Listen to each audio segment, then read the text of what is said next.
Oklahoma, Cal, SMU. We've got camp news, scrimmage news from all over the country. We got to talk about it because it's relevant for our Campus to Can fantasy leagues. Campus to Can is live right now.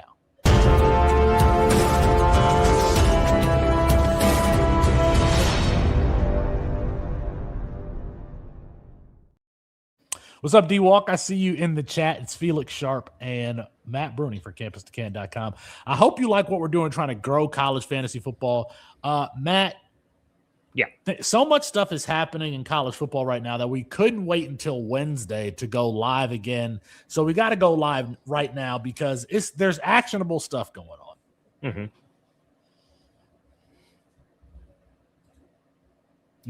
Yeah, there's a lot of things going on. I didn't know you were throwing that to me to agree with you. Yes, I mean we've got all kinds of G6 teams, SEC teams have had a bunch of scrimmages or fall scrimmages. Their first of many as we're leading into the season. I mean we're just over 2 weeks away from week 0. So we'll see at least a couple good games, if I'm remembering correctly, in week 0. So yeah, I'm excited to jump into these news, especially for what it means for our fantasy teams and everything going on with depth chart battles, QB competitions, and all that other stuff.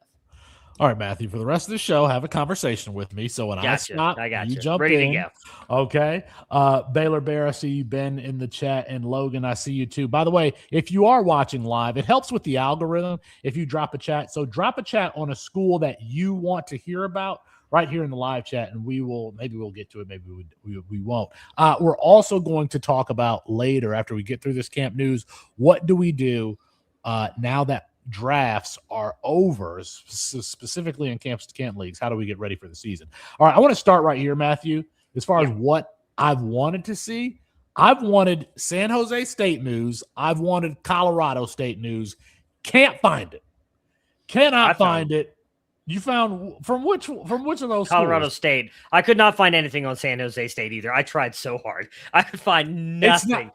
It's not on 24/7. It's not on On3. You got to buy you got to buy some newspaper thing, and I'm just not doing it. I got you some news for Colorado State. It's down toward the bottom of my notes. No, let's start right here. Let's just start right here. What news do you have on Colorado State? So for Colorado State, obviously the main thing, which interestingly enough, I just released a video today on Haas Haney. He is still in a battle with Farrar. I forgot what his first name Farrar is how I pronounce it. Farrar, there we go.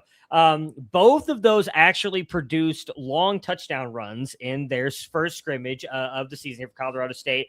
Kassan also connected for 2 passing touchdowns in this scrimmage, one to Jordan Mosley and one for nearly 50 yards to Terrence Smith Jr.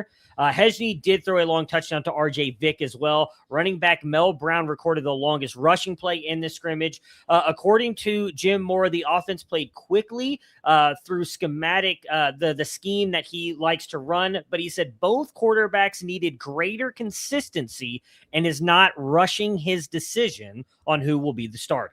So it sounds like neither one is really pulling away as of right now, at least in the way I hope. Unless you're looking at, again, it looks like Kassan threw 2 touchdowns compared to Haas's 1, and both of them had long rushing touchdowns. I don't think Kassan Farrar can run the ball. Haas Haney is one of the best. Listen, I think we could do a whole show on who are players that college fantasy football players know, but the mainstream media, the Josh Pates of the world don't, because Haas Haney would be right at the top of that list as far as players we've been waiting for. So Haas Haney, I think that Jim Mora has said basically that he's not going to name a starter until right before the game. But I was hoping that we would at least see, hey, this player's running more with the ones, this player's not. We're not seeing that. And let me also say something about camp is over. And so for some schools, their schools are going to have a scrimmage basically every Saturday until the season starts now. This is like their preseason. But they don't always make those scrimmages available to the media. Now, if you have some really good beat writers, they might have sources inside the building to tell you how they looked. But usually media's eyes on the field of what's happening, that stops after camp closes. And for most schools, camp has closed. So we're kind of picking up secondary information. So there's Matthew with Colorado State. I want to go to NC State here, Matthew, because I think there is something exciting that's happening at NC State. I'm a big fan of CJ Bailey. He's a little bit of a polarizing player, but he is a guy that's going to go into his third year starting. And, of course, I had JoJo Trader and Jeremiah Smith down there at whatever Florida school that was. But there is a wide receiver that is making a name for himself. And this is a wide receiver core that needs somebody to step up because you got Teddy Hoffman, who is suspended for the year for PEDs, and you got Terrell Anderson, who transferred to USC. Tyron Warren, per Michael Clark of 24/7, is stock up at the wide receiver position. That's Tyron Warren. If you know, I'm about to break it down for you.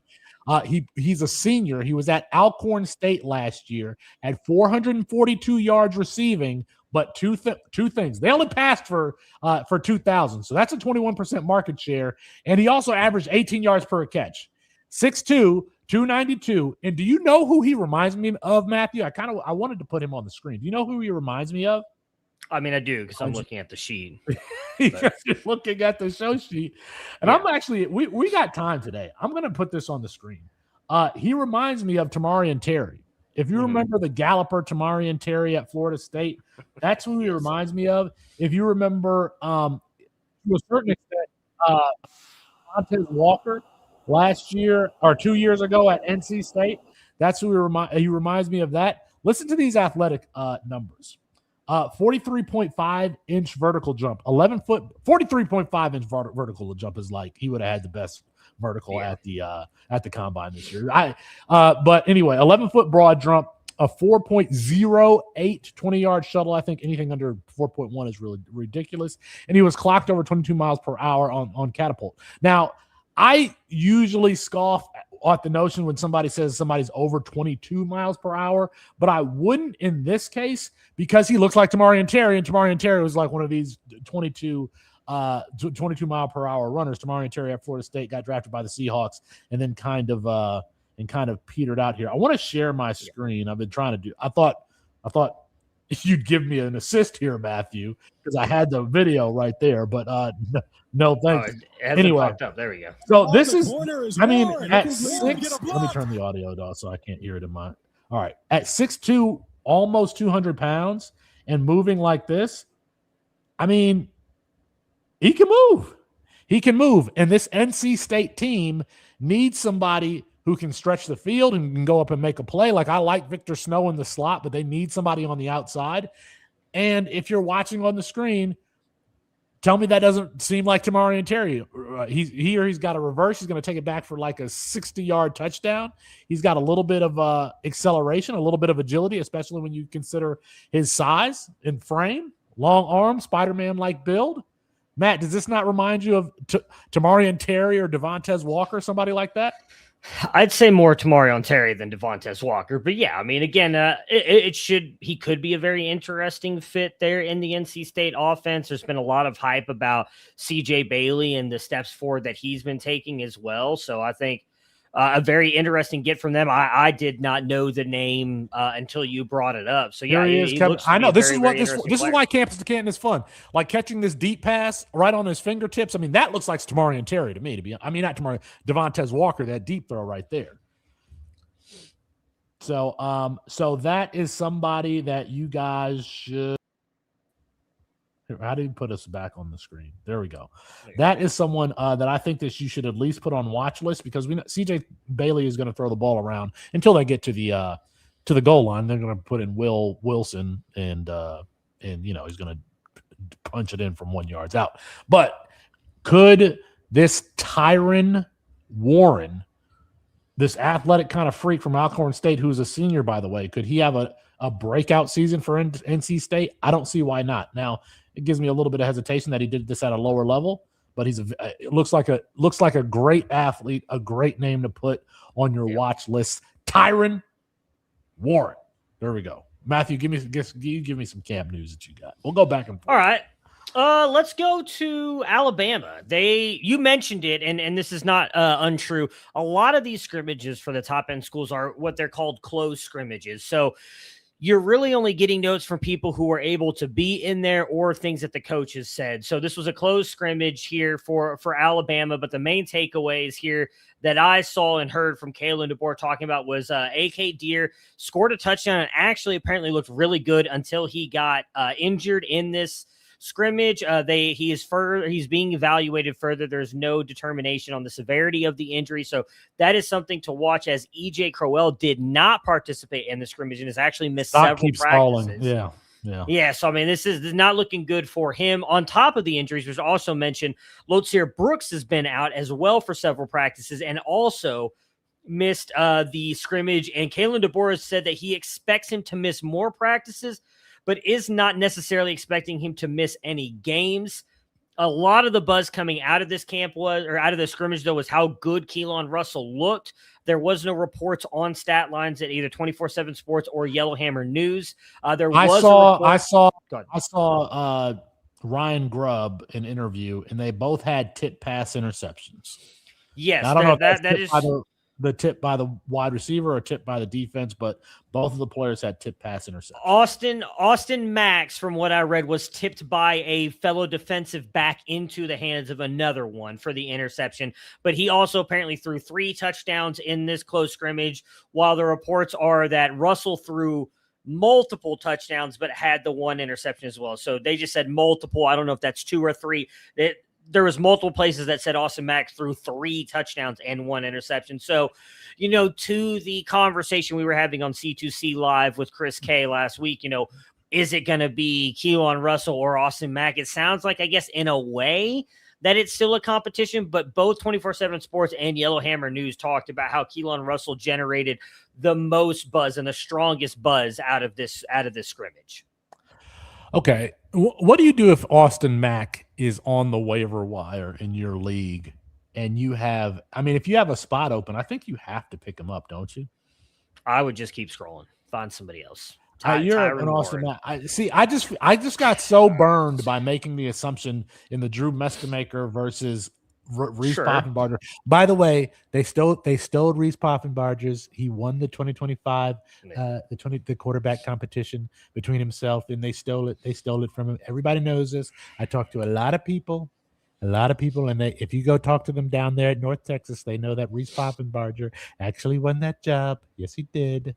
Talked to a lot of people. I mean, like that. I feel burned by that situation, so I feel like you have to pick up that's Mack.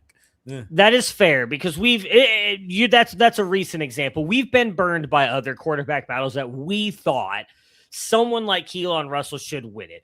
I guess my biggest reasoning on why I'm leaning so far into it being Russell is you would think Austin Mack has been with Kalen DeBoer for 3 years now, 1 in Washington, 2 in Alabama. Is that correct? And yet he's still battling Keelan Russell to try and win this job. Like, I just don't think that Mack is overly talented. And one of the main reasons for that is also he reclassified up and went to Washington and then did nothing. He was like the QB3 on the roster, something we've talked a ton about. You need those reps, even if you're just a backup and you're getting some reps in practice. So I don't see, I personally never thought Mack was as talented as Keelan Russell. Like, I legitimately think Keelan Russell could push for a top 5 pick in the NFL. So it would be extremely confusing and honestly disappointing if Keelan Russell doesn't win it. So to me, I would rather take a shot on as you just mentioned, a Tyron Warren there at NC State than an Austin Mack, because I'm just going to be honest, like, if Austin Mack wins it, I just don't think he even he has the talent to keep the job all season. Well, I think he will lose it. And that brings us to D-Walk's question here in the chat. He says, if Austin Mack wins the job, does he have a path to NFL dynasty relevance, or is he doomed to be an NFL backup at best? I don't think it's clear what his potential is, D-Walk. I actually wrote the profile on Austin Mack coming out of Folsom in California when he was going to go to Washington to follow Kalen DeBoer, because I wanted to know who was next after Michael Penix Jr. If you're new around here, and D-Walk, I know you are new around here, I'm a Kalen DeBoer fan, so I liked him when he was at Fresno State and Jake Haener was his quarterback. I liked him at Indiana when Michael Penix was his quarterback, and then obviously at Washington when Penix was a Heisman Trophy finalist. I wanted to know who he was going to succeed. And Austin Mack is a kind of a statuesque pocket passer who is good in the. It's funny, not great. Well, at least in high school, better deep and intermediate than he was short. But he also had two D1 college football wide receivers I can still remember this. Ontario Smith Jr.'s son, Ontario Smith's son from the Vikings, if you remember him of Wizinator fame. His son was on his team, and so was Rico Flores. Rico Flores, who was at Notre Dame and then is transferred. Now I don't remember where Rico Flores. I don't know. He went to. But I think UCLA. He might have went back to California. Yeah. But that's who Austin Mack. He was kind of playing in a pro style system. In the Jake Browning, the quarterback from Washington, who's now the backup for Joe Burrow. He also went to that high school at Folsom. So that's a program that produces talent. Do we know if he's going to be an NFL dynasty player? No, but nobody knew that I did. I think Michael Penix Jr. was one of the first players that I brought up on this podcast 5 years ago. We know that he's going to be a guy? No, but I think that at cost, why not? What's the worst that happens if you pick up Austin Mack and Keelan Russell's the starter? You just drop him. Nothing. You cut him. Yeah. You just drop him. Any interest in Trayshawn Brown with all the injuries in that Bama backfield? I think I have this on my notes. Do I have this on my notes? I was going to bring this up because my immediate reaction to this question, by the way, Trayshawn Brown, a 3-star running back with all the injuries that they're getting, that's the guy who's getting reps with the ones, and the coaches have a lot of good things to say about him. By the way, reminds me of Isaiah West at Ohio State. It's like, is there interest in Brown? Yes, at cost, but I remember another 3-star running back at Alabama who ended up becoming a first-round NFL running back in Josh Jacobs. Correct me if I'm wrong, but I think Josh Jacobs was a 3-star back. And so I think Josh Jacobs was a 3-star back. I could be wrong on that, but I feel like Josh Jacobs was a 3-star. So is there interest in him? Yes, but it's always cost.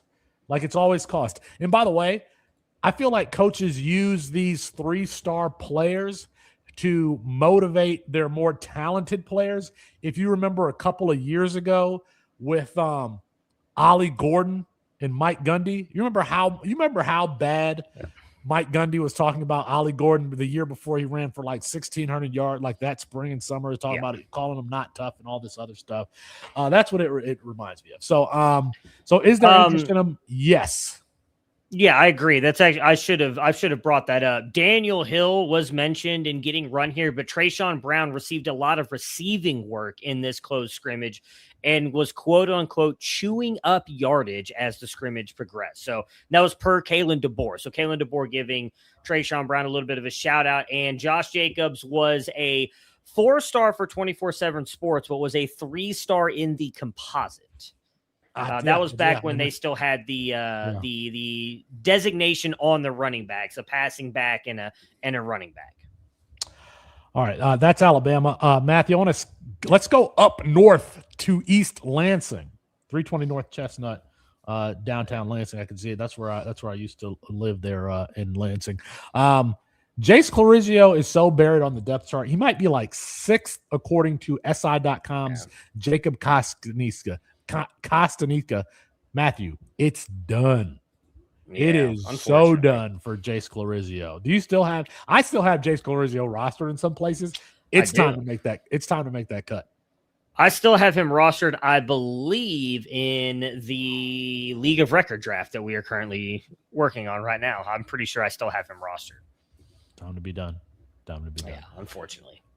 All right, we're going to go back and forth here, Matthew, so give me one of yours.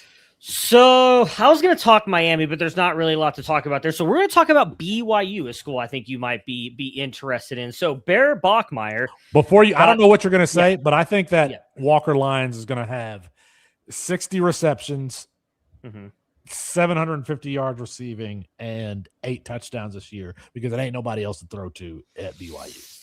You might be wrong. So Bear Bachmeier received strong reviews out of this scrimmage, including I pulled some like recent practice notes as well. Apparently, his timing with the receivers has improved immensely. He's improved in his explosive passing plays, specifically against the first team defense, mainly with one wide receiver. And guys, I don't know how to say this guy's name. Reggie Frischknecht. No idea how to say this kid's name. I apologize. Go ahead, Felix. I looked him up. I saw this too, and he is a redshirt sophomore from Ephraim. So in this scrimmage alone, Reggie caught 2 touchdown passes. One was a long touchdown pass. They said it was right around 60 yards. He apparently had one reception last year, 6'4", 207. Man, you guys can miss me with all these players who have less than 10 receptions, like freaking Tyler Casper and Reggie. That's their whole wide receiver room. So I mean, I don't know what you want me to do. That's their whole wide receiver room. But he apparently has looked really good throughout this entire fall camp, had a really good scrimmage. He seems to be connecting with Bear Bachmeier. Your boy Kyler Casper did catch a touchdown as well. But Reggie was highlighted. Kyler Casper has played for 4 years, Matthew. You only need 7 receptions this year to have more than he does. I'm going to work on that. You're only 6 receptions behind Kyler Casper. See if I can walk on somewhere and get a couple catches. Kalani Sitake highlighted Tiger Bachmeier and Reggie. Again, I apologize. I don't know how to say his name. That sounds good to me. It's a German Frischknecht last name. As the main standouts here in the scrimmage. Another player that I wanted to highlight really quick. So obviously we have been high on LJ Martin. He participated in the scrimmage, but has been a little bit limited due to his offseason shoulder surgery.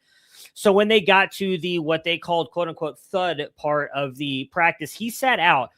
The player who stood out the most at the running back position behind him was true freshman Devon Ika. He got to the edge for a big touchdown run. He broke multiple tackles, apparently showed a lot of speed. Kalani Sitake went out of his way to praise Ika when not being asked a question about another running back. And he went out of his way to praise Devon. Sounds like he is really kind of moving his way up. The other 2 running backs in that room were fine, and Sion Moa and Preston Rex, but it really sounds like Devon Ika really kind of separated himself as possibly a guy to look out for in this BYU room when LJ Martin moves on, because again, this running back is Sitake's running backs have been very productive. They've been good for going probably back at to, least the past 5-6 years. Tyler Algier and Lotapidi Kato. I forgot the other one, the Lightning. Who'd out you of say? the Thunder and Lightning. Well, it was Tyler Algier was the former linebacker who moved to running back, but then they had I think there was also a Polynesian running back who was the Lightning to Tyler Algier's Thunder, whose name I can never remember, but he was the receiving guy. Maybe our producer can pull that for us, as he told me. Yeah, what our producer? Our producer has let me know that it's pronounced Frischknecht. Reggie Frischknecht. I thought we need to create a producer that's an imaginary friend and just wait for him to do things to make fun of. Can you guys imagine having a producer on a recorded podcast? Anyway, and we don't have one, and we're live. I'm not jealous or anything. I'm not jaded. Okay, you said something about I can't remember, but it made me want to go to SMU. So you were talking about who's backing up LJ Martin. Yeah. BYU is, like you said, BYU is one of those programs where it is smart to know who's next in that room, because LJ Martin's not going to be there after next year. You could go ahead and identify who that guy is, and you can have them rostered already, because that tends to be a productive position. Speaking of productive positions, we like Rhett Lashley, going back to his Tyler. Not Tyler Buckner. Who was the quarterback at Miami? that out of Connecticut. Tyler Van who went Dyke to Miami. Tyler Van Dyke. Yeah. We've liked Rhett Lashley for a while, including when he was at Miami and he was coaching Tyler Van Dyke there, coaching Kevin Jennings right now. Kevin Jennings, they got him running on this Heisman campaign, but he hasn't been in camp. He has been injured. He injured his throwing finger. So Ty Hawkins, who's a 6-foot dual threat, he has been repping with the first team in lieu of Kevin Jennings being there, and he's gotten some positive reviews. So if you're talking about who's the next running back at BYU, I forgot who you said. Who's the next quarterback up at SMU?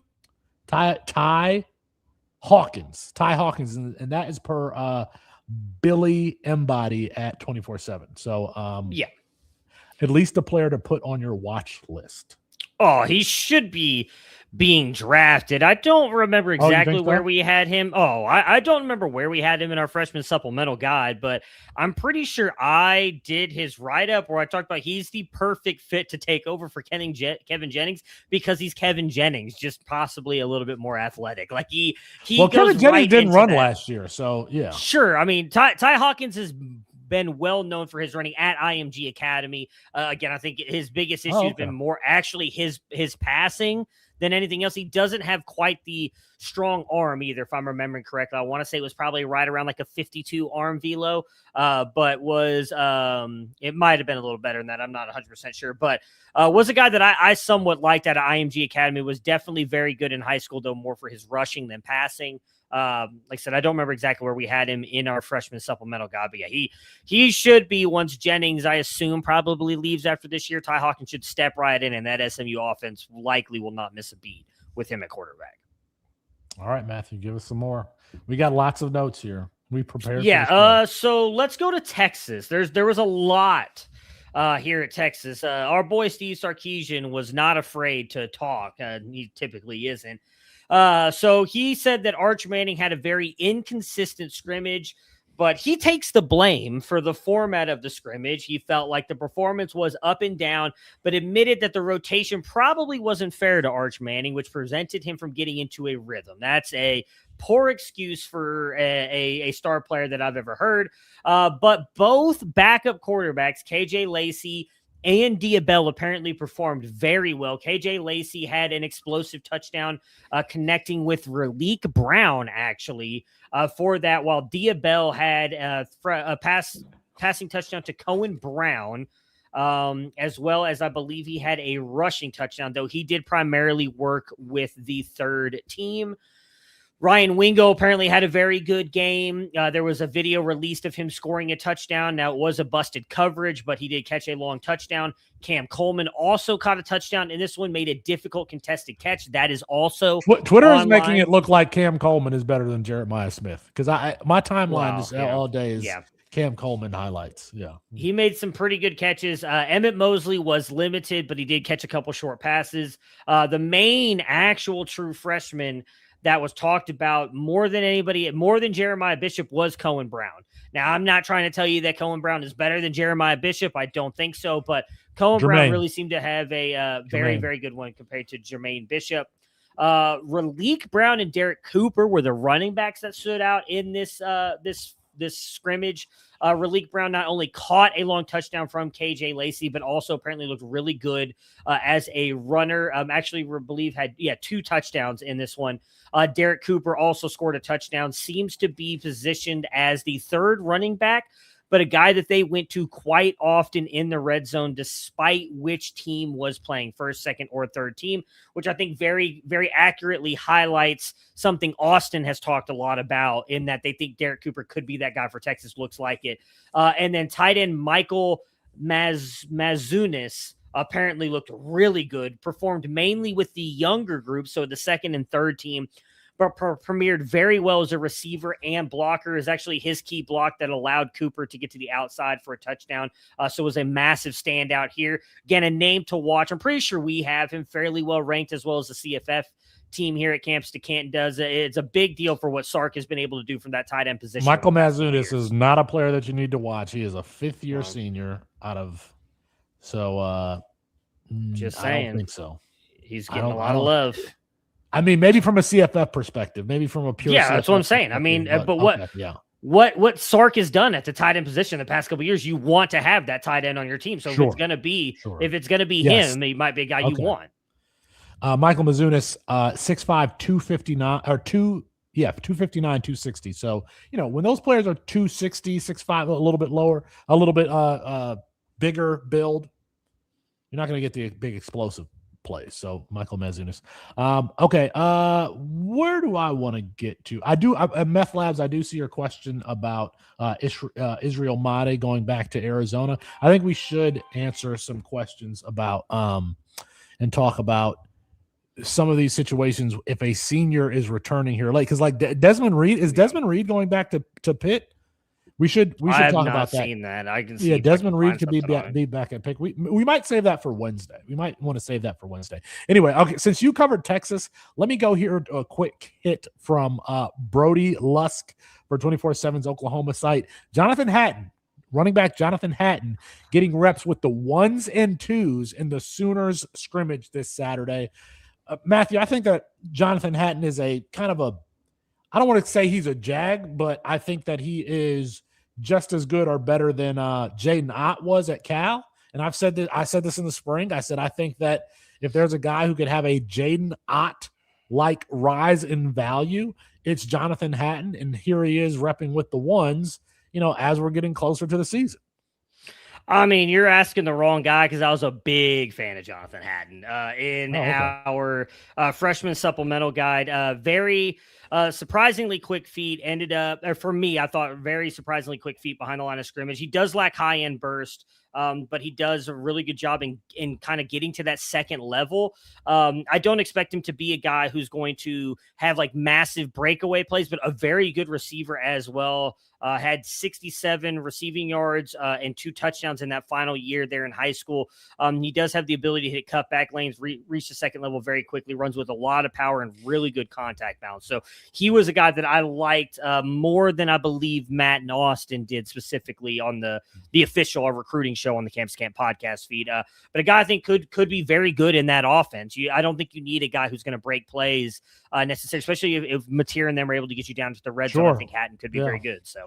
And you know what? I mean, credit to our subscribers, our listeners. If you buy the freshman guide, Jonathan Hatton isn't going late. I mean, he's going in the 5th, 6th round of freshman draft. So if we were talking about players that that college fantasy football players know, but the mainstream media does not know going into the season, I think Jonathan Hatton would be on that list. I want to stay at the running back position here, and I'm going to hit 2 running backs situations here. Let's go to Jacksonville State. Of course, it produced your boy last year, who led the country in rushing, Cam Cook. So who is going to replace Cam Cook is something that we're really looking for. According to Punt and Rally, Christian Lando is projected to be the number 1 running back at Jacksonville State. So that is a pure CFF play. He is a returning player, Christian Lando. So if you are looking for if you're I'm in a 18-team league, we've still got, I don't know, like I've got a lot of good running backs, but we've got a lot of rounds left to go. Christian Lando is somebody that I'm probably going to take there. But Matthew, a running back room that people care about from a campus to camp perspective, because they think this player could be, a future NFL player. Let's go to USC here. According to Chris N. Trevino, he's got USC running back Riley Wormley projected as the number 3 over freshman phenom Deshaun Rideau. Are you worried? Are you concerned? Not right now. I mean, Rideau is still, I think, an athletic freak. He did, obviously, is a true freshman.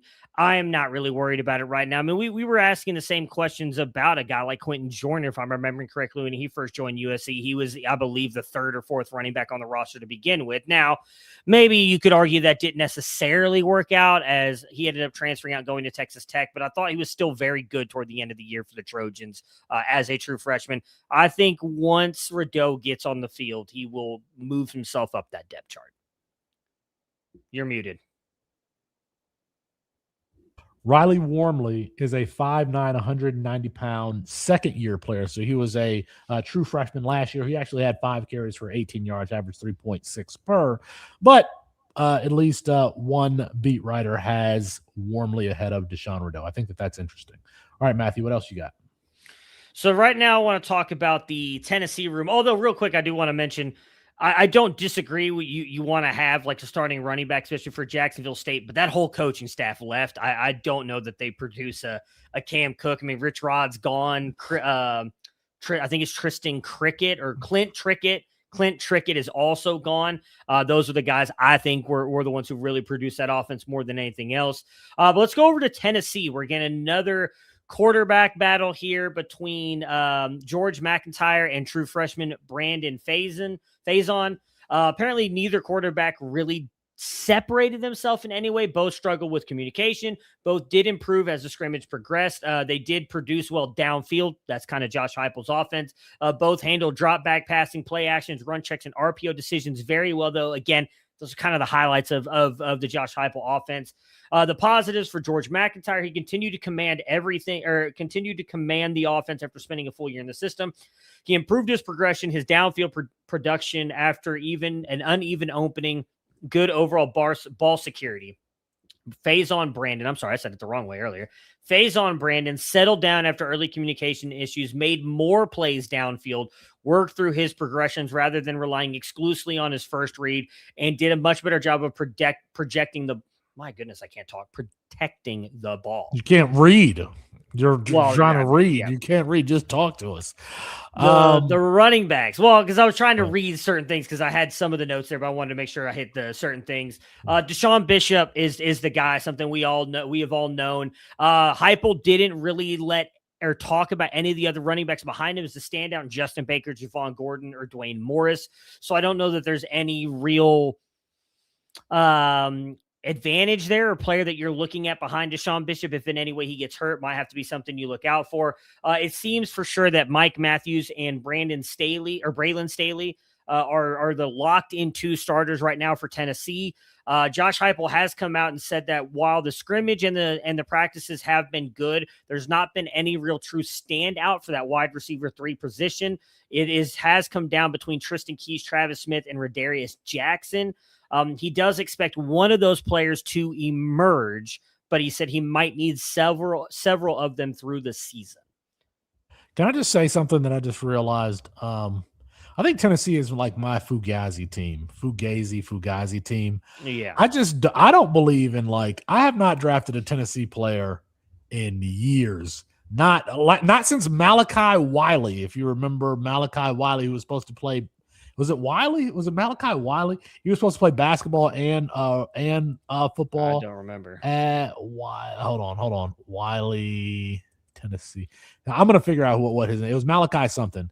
Anyway, I didn't have any Dylan Sampson. I don't have Deshaun Bishop. Yeah. I don't have those wide receivers. I don't have Ethan Davis. I don't have Faison Brandon. I don't have anything because I just don't this is a fake developmental team. I didn't have any of what's my man's name who was Jalen Hyatt's quarterback, Hendon Hooker. I didn't have any. Yeah, Hendon Hooker. Yeah, I don't have any of these. It's just I'm just not really interested. Those are the good old days right there. I just don't have a lot of Tennessee players. Mike Matthews, I don't have any of them. They produce for fantasy. I think the problem is there's just nothing, typically nothing beyond college. I mean, I still remember, and again, I mean, Felix, you and I talk about this for a lot, so there's not a reason to really stay on this because it's not what the show's about, but just the lack of people who are in the NFL circles. Malachi Weidman. Weidman is who I was thinking of. He was supposed to play basketball and football there. It did nothing. But, yeah, the amount of NFL people that don't actually watch college football, because if they did, they would not have been hyping up Hendon Hooker and Jalen Wyatt as actual NFL prospects. You know how you can tell if somebody doesn't watch college football? If they're touting Nick Harbor. If they think Nick Harbor is going to be a first-round draft pick, then you just told on yourself. I'm going to clip that. I'm going to end up clipping that and making it short. All right, let's go down to Baton Rouge here. Let's go to Baton Rouge. Yeah. They had a scrimmage on Saturday. Harlem Berry had a big scrimmage on Saturday, but then he didn't practice today. He didn't practice today Monday. So Harlem Berry is one of those smaller players. Maybe he had he just had too much. I will say it's concerning that this is according to Shea Dixon. He thinks that it's going to be a 4-man rotation. Dylan Jones, Hollenberry, who's Caden Durham, and then there's another. Durham, yeah. And there's another player who he the fourth. So I listen. I know that Lane Kiffin had Quinshon Judkins and all these other players, but I'm not touching that backfield in the startup setting. I'm not drafting Hollenberry. I'm not drafting Caden Dixon, and I'm damn sure not. Listen, y'all can hype up Dylan Jones all you want to. I'm not believing it. I'm not believing it. Let's stay here at the scrimmage, Matthew. Yeah, the scrimmage was supposedly dominated according to Shea Dixon by Trey'Dez Green and a name we haven't heard about, Trey Wilson, former Florida low A dot slot wide receiver. Trey Wilson allegedly dominated the scrimmage, and we got to remember LSU brought in Trey Wilson, Jackson Harris, Malik Elzy from Illinois, Jace Brown. Yeah. They brought in a lot of wide receivers. Trey Wilson, they brought in a lot of guys.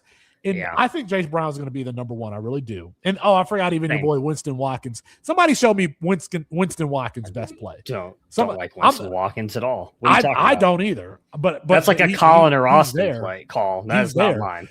But he's there. Like, anytime I watch a Winston Watkins, I'm like, he was just schemed up in zone. He didn't beat one-on-one coverage. He didn't break an ankles. Jace Brown can break ankles. I think Jace Brown's going to be the number one. I think it's going to be a mix of the other guys. But if we are high on that wide receiver core, Matthew, don't you by virtue have to be very high on Sam Leavitt, who's not getting the love out there? I'm aware. I put a whole video out about how I think he could be a Heisman candidate this year. I think people are underrating him again because of the "what have you done for me lately" kind of mindset we have in fantasy football and in college and sports in general.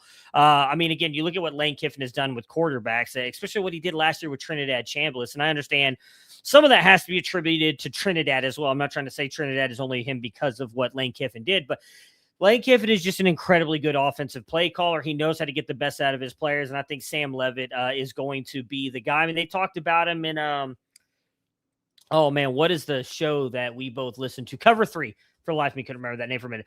Cover 3, when they were doing the SEC media days, there was all this talk about how Sam Leavitt has been running practices with his teammates throughout the summer, that it's been player-led practices with him. Like, I kind of think we forgot how good Sam Leavitt is, especially what he did as his first year starting there at Arizona State. When you talk about, I believe LSU has a top 10 offensive line rank, with all the weapons around him he has. Now, you just mentioned all the wide receivers. Let's also not forget possibly the best tight end in college football in Trey'Dez Green, all those running backs as well. Like, I think that right now Sam Leavitt should be considered a Heisman candidate. Yeah, he's not getting nearly enough love.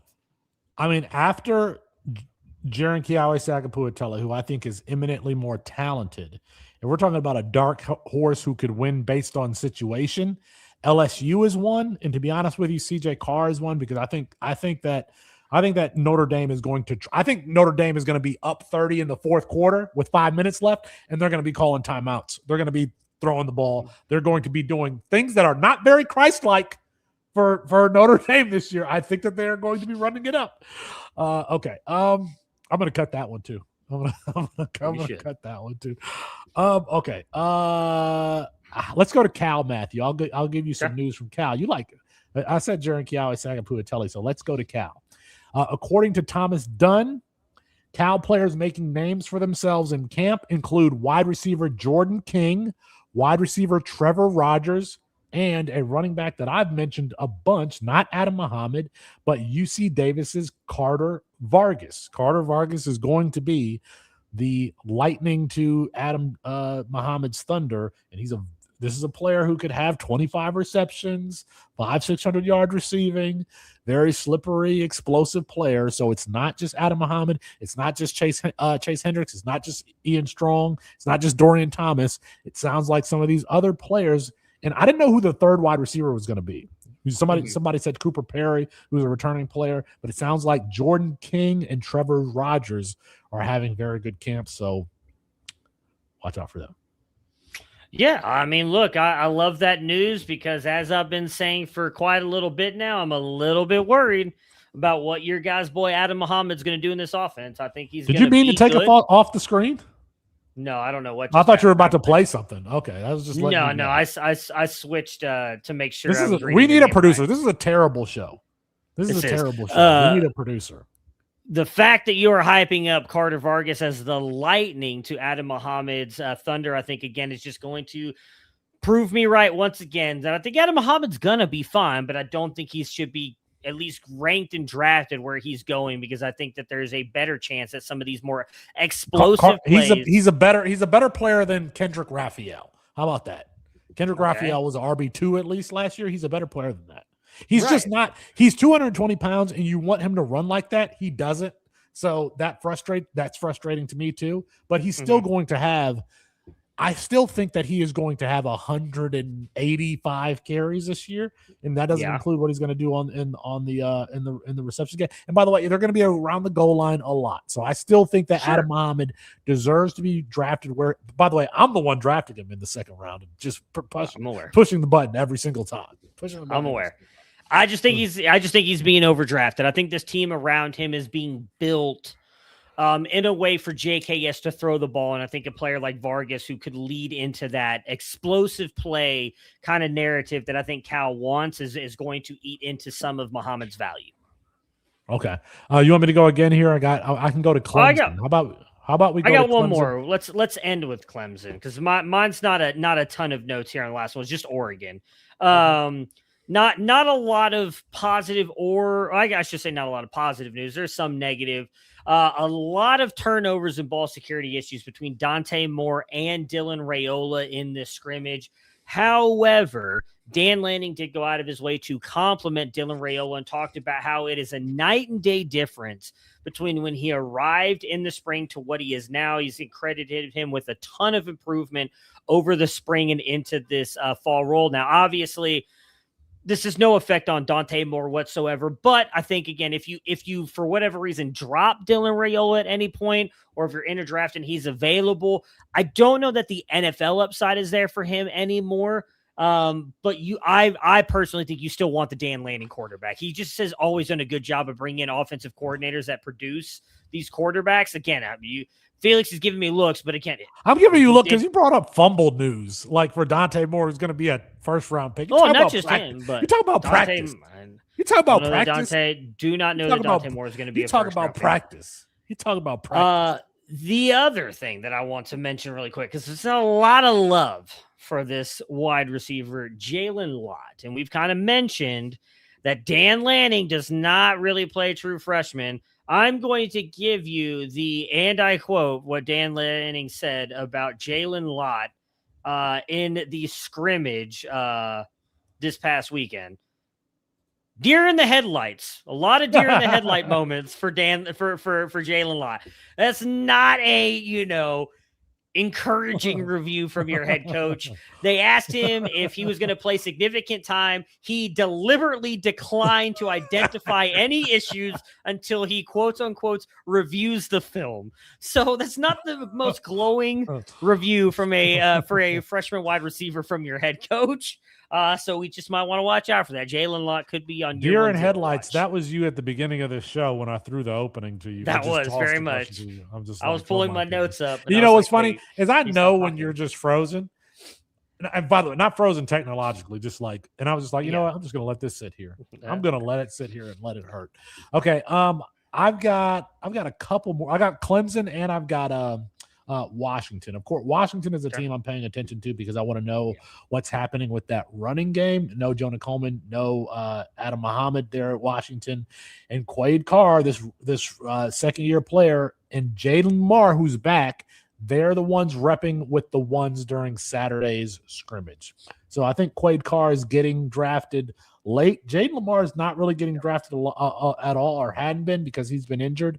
But it was Quade Carr and Jaden Lamar, who are repping with the ones during Saturday's scrimmage. So there is some pure CFF news for you if you need a late round running back. And let me go here. Let me finish with Clemson. Clemson, of course, brings in freshman wide receiver Naheem Burrows, and they already had Bryant Wesco, TJ Moore, guys that we've liked. Yeah. But who's going to be that number 3? Well, per Austin Hannon, The guy that's been making a name for himself is Gordon Sellers. Gordon Sellers showed up and has consistently proved on the practice field that he's ready to contribute. He's further along physically than others coming in, including Burrows, and he brings that reliable presence of a guy that can go up and compete for balls in the air with his impressive body control. That's per Austin Hannon. Now, Gordon Sellers is 6'2", 200. It's funny. That's been the prototypical Clemson wide receiver for a long time, 6'2", 190 to 200 pounds. He does have a 10.89 100-meter dash time. That's not blazing. 10.5, 10.4 is ridiculous. 10.9 is, but at 6'2", 200, that is moving quite a bit. And that gives him an 82.5 speed score. Gordon Sellers isn't a player that I've seen drafted very early in freshman drafts, but according to Austin Hannon, he's a player that's making a name for himself there in Clemson. Yeah, it was not a guy that I believe we were very high on. I honestly don't remember where I had him graded. So, but it's good to hear that he's producing in an offense I don't think is really going to produce. So go Gordon. Okay.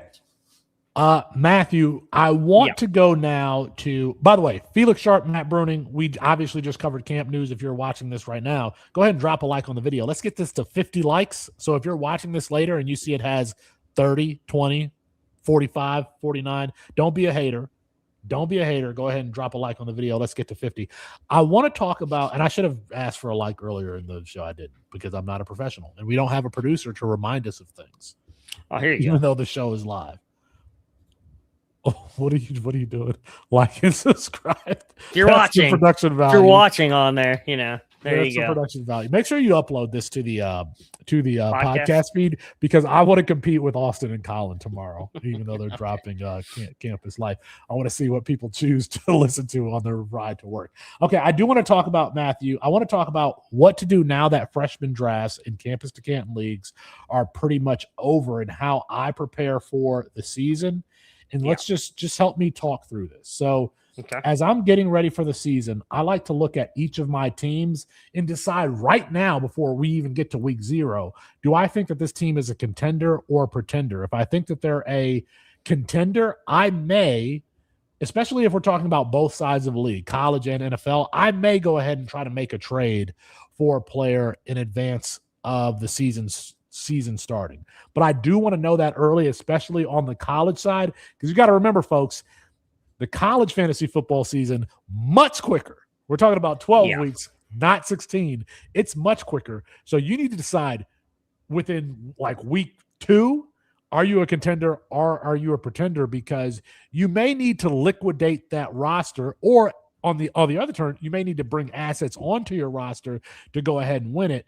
But you want to make that decision first, Matthew, because I think, when you decide, let me think, like last year, Caleb Hawkins last year was a very good example. If I have a bad CFF team and I can liquidate Caleb Hawkins, I can go get a first-round pick. But you might want to make that decision early, because you're most likely to get the best value for your college players, or even your NFL players. If we're talking about the NFL side, you're most likely to get the best value if you make that move first. Do you agree?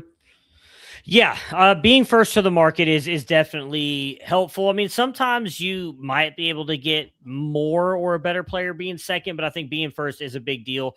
I think week 2 might be a little hasty on the college football side of things. I'm trying to remember. I mentioned League of Record earlier. I won that last year on the college side. I'm pretty sure I started out like 0-2, but I grabbed Caleb Hawkins, Wyatt Young, and somebody else off the waiver wire, and I ended up going on a run and winning the league. I think you can wait. It's possible. You can. On the college side till about week 3 or 4, but at that point you have to make the decision. Like, you either I'm going to go all in on this college side and try and turn this team around and go win it, or pivot and do, as Felix said, maybe you're making moves to help your NFL side. But I think you can give it till about week 4. But at that point, you've got to kind of have to pick your lane. Either you're going to go all in, or you're just going to try and rebuild, build some picks, and go again next year.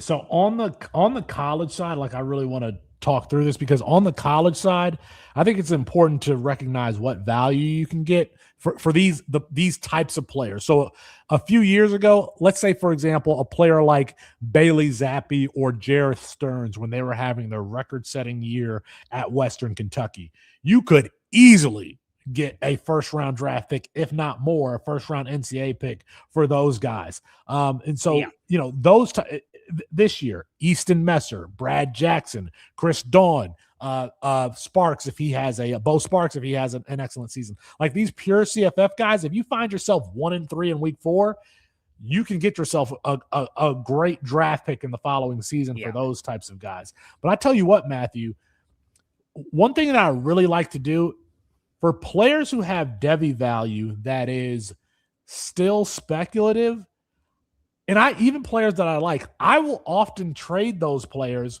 for established NFL veterans. I can give you an example. A couple of years ago, and I was the biggest Carson Beck hype train guy. Yeah. I traded Carson Beck at the height of his value, and Evan Stewart. At one point, Evan Stewart was like wide receiver 1 or wide receiver 2 in college football. Yeah. And for all of our rankings, I traded Evan Stewart and Carson Beck for Dak Prescott.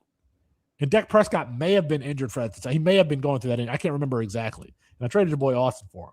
But like trades like that can like really shape the depth on your NFL team if you're playing Campus Canton Fantasy. So let me give you some guys, Matthew, and see what you think about trading these players. What about a guy, again, whose value is speculative? What about a guy like Darian Mensah, Lenoris Sellers? Like those are guys, especially Sellers. Sellers is like a firm hold because Todd McShay still has like number 6 on his board. But Lenoris Sellers could fall flat on his face this year, but you could still get like a lot of value for a player like that. I mean, I can probably think of the wide receiver position, some of these freshmen that are coming in. Somebody like Cam Coleman's value may never be higher. You know what I mean? Like you might be able to trade Cam Coleman in something and get Amon-Ra St. Brown. You might be able to you probably can do that. Like would somebody take Lenoris Sellers and Cam Coleman for Amon-Ra St. Brown right now? I bet you 8 out of 10 times somebody might say, yeah, I'll consider that trade. So those are some things that I like to think of when I'm thinking about like, how am I going to move? Like, how am I going to capitalize on speculative value that's not solidified yet? You know, some of these college players turning into NFL assets. So those are some things that I like to do, Matthew. What about anything that you like to do to get ready for the season? Yeah, I mean, I do tend to to follow your line of thinking. And if you'd like to know real quick about trades like that, we do have a trade calculator on the website. There'd be a slight lean toward the Amon-Ra St. Brown side, but a lot closer than you would expect in the Cam Coleman and Lenoris Sellers. I tend to try to do the same thing, is go in and find teams that I think I have good or high-end CFF assets on, and then look at teams specifically after 1 to 2 weeks of like, you know, who's at the top of the table, what do they need, and do I have something that I could trade to them to maybe gain some extra? Specifically, I usually look for like college end stuff, whether it's true freshmen or picks, if, again, that team is going to go all in. On the NFL side, if you're looking to trade for Devi assets, I would typically try to lean more toward the running backs and wide receivers, because I do feel like as the season goes on, you have a better chance of figuring out what that draft capital is actually going to look like compared to maybe the quarterback position. Using an example that I was wrong on last year, I think at the beginning of the year, everybody thought Ty Simpson was going to be a first-round pick. Then he kind of fell off a little bit, and Chris Moxley was like king Ty Simpson 101 last year. There were people who thought that. But then he kind of fell off, right? And there was a lot of people, myself included, who was like, he doesn't even deserve to be drafted until day 2. If you then made the trade for him, following your logic, you just came out. Whether we think it was a good trade or not, we know Sean McVay doesn't. Let's go make history, Coach. Yeah, no, and hey, enjoy this night, man. You earned it. Well, regardless, you won. I have a better cut of that. See, this is why we need a producer. I have a better cut of that. Yeah. We need to use that more. Yeah. So if you did make that trade, I mean, regardless of what he may or may not be, if he ends up being the starting quarterback for Matt Stafford, we know that people value these quarterbacks to get first-round draft capital. So, yeah, I don't think it's a bad thing. A lot of it's just you have to be truly willing to look at your team objectively and really look and see what your strengths and weaknesses are, and if you actually think your team can be a contender. Because I think all of us go in and think, oh, I'm going to win it this year with this team. You got to be able to objectively look at your team. That is Matthew. That is a great take. Look at how highly produced our show is. Okay. All right. Matthew and I are going to attempt to just go. I mean, there's just a lot to talk about. There's just a lot to talk about, to be honest with you. So we're just going to keep recording. So pay attention. Turn on your notifications here on the Campus to Canton YouTube page, because there's stuff I'm paying attention to. There's stuff that Matthew's paying attention to. We might just throw a show sheet together and jump on when we can. That's going to be it for us tonight. Like the video, subscribe to the channel. Apologies to Kirk Street. We ran out of time. We're going to reschedule soon. For Matt Bruening, I'm Felix Sharpe. Good night. Good luck, guys.